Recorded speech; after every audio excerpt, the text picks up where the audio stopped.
تنګ وخت کې چې کومه دی راغلی او په دې شمولیتي پروګرام کې موږ سره شرکت وکړو. ستاسو ډېره ډېره مننه. حالانکې وخت ډېر کم دی، نور مشران ناست دي، هغوی به خبرې کوي. زه به دا ووایم چې زموږ مشر خان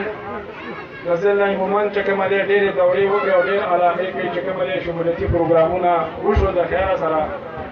د هغې سره سره چې کومه دی دا ټوله علاقه دته معلومه شوله چې هغه په دې علاقه کې واقعي کارونه چې کومه دی نه دي شوي. هلته دې جزی الله مومند په شاملېدو کې یا منظم کېدو کې د دې قوم دا سوچ او دا فکر و چې یاره زمونږ په علاقه کې به زمونږ په دې ضلع مومند کې به ترقي پیدا شي او موږ ته به چې کومه دی سهولیت ملو شي، هغه د اسپتال په شکل کې، هغه د سکول په شکل کې او هغه چې کومه دی د خلکو ته سهولیت په شکل کې. دې لپاره زمونږ دا قوم د مومند ایجنسۍ دا خلک چې نن سبا په ضلع مومند کې شامل شوي دي د هغوی ډېر ګردنه چې کومه دی په ضلع مومند کې ځم کېدو لپاره هغوی وکړل. خو د هغوی چې کوم سوچ او فکر و د نن تاریخه پورې د هغې سوچ او فکر چې کومه دی د هغوی سر ته ونه رسېده. څومره حکومتونه چې کومه دی تېر شو، د نن نه 100 کاله مخکې چې کومه ضلع مومند چې کوم حالاتو کې وو، په مغه حالاتو کې چې کومه دی نن هم روان دی. که موږ او تاسو دا سوچ وکړو څومره حکومتونه په موږ باندې دا تېر شول او تېرېږي، حالانکې زموږ په دې علاقه کې هېڅ قسمه چې کومه دی یو کار داسې نشته چې زموږ دا ویو چې دا د پلانکي حکومت کې چې کومه دی دا شوی دی. که هغه په هر صورت کې نه روډونه شته دی،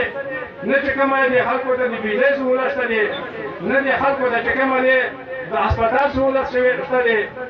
زما عزتمندو نن چې تاسو کومه فیصله کړې ده نو دا تاسو ډېره ښه فیصله کړې ده. دا واحد د پښتون قوم هغه لیډر دی چې په هر ځای کې په هر وخت کې د دې قوم دپاره د پښتون قوم دپاره چې کومه دی په هر ځای کې اواز اوچتولی دی.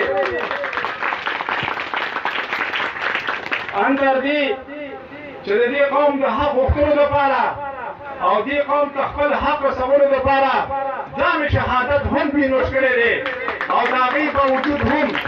دا چې کومه دی د خپل قوم نه رسته شوي نه دي، بلکې د خپل قوم د حق غوښتلو نه رسته شوي نه دي. زه دا ویم د نن نه تقریبا یو څو ورځې مخکې په پریس کانفرنس کې چې کومه دی پریس کانفرنس و نو زموږ سکندر خان په ښکاره حالاتو باندې دا خبره وکړله چې د افغانستان چې کوم نن سبا صورتحال دي نو زه دا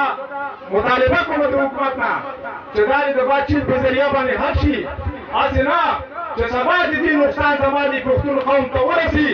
او زما پښتون قوم بیا چې کومه دی په دغه حالات کې مبتلا شي. د نن تقریبا 2-3 میاشتې مخکې چې کوم د زیارت په غر کې کومو 2 کسانو باندې غر رالوېدلی او شهیدان شوي، هغوی یو کور ته دا پښتون لیډر تللی دی او هغوی سره چې کومه دی همراضي کړې ده او د حکومت نه چې کومه دی دا مطالبه کړې ده چې ګورنمنټ ته دا ویلي دي چې زه د دې غریبانانو د کور ته چې کوم راغلی دا هغه نوجوانان شهیدان شوي دي چې دوی به سهار ووتل او ماښام به یې چې کومه دی دومره ځان ته څه راوړل چې خپلو بچو ته به یې فلزې قچاو. نن هغه شهیدان شول. زه له هذا د حکومت نه دا مطالبه کوم چې دې خلکو ته چې کومه دی څه ناسم معاوضه خو دې میلو شي چې د هغوی د کور کفاله خو پرې وګرځېږي. دا هغه پښتون قوم لیډر دی، دا هغه لیډر دی چې پرون په 4 اګست کې د یوم شهدای پولیس په چوکیدګاه کې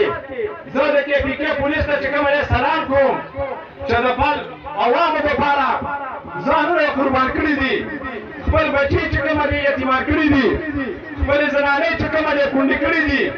او د هغې باوجود چې کومه د قوم دپاره ځان شهیدان کړي دي.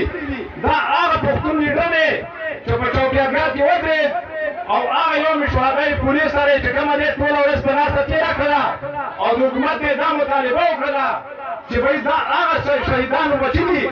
چې چا د دې قوم د خاورې لپاره ځان شهید کړی دی، چا چې د قوم خاوره بچ کړی دی. زه د حکومت ته دا مطالبه کوم چې د هغوی بچي نن یتیمان دي، د هغوی زنانه چې کومه دی نن کونډې او رنډې دي، لهذا حکومت دې دوی ته دومره ریلیف، دومره فنډ، دومره څه ورکړي هغوی د بچو کفاله خو پرې وګرځېږي که دا هغه پښتون لیډر دی نو زه تاسو ته انشاءالله دا په وعده سره ویم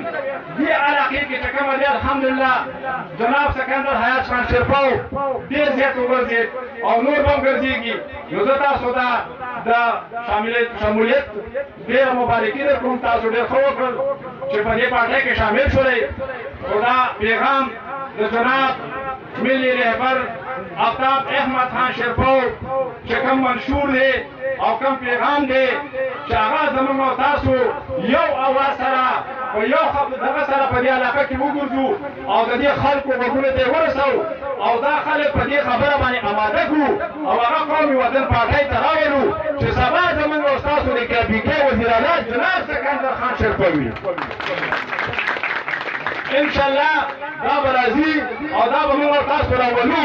چې زموږ او تاسو خبرې وایي او موږ او تاسو په دې باندې متفق یو او انشاءالله دا زموږ د سره وعده ده که نه زه جناب سکندر خان چې ویم چې زموږ د قوم زموږ د علاقې ځانونه ستا په مخامخ ته وګوره څومره خلک چې تا سره ولاړ دی دا د مینې نه ولاړ دی او د زړه نه تا سره ولاړ دی او انشاءالله دا خلک به دا د کیپیکې وزیراعلی سازۍ انشاءالله ضرور مقصود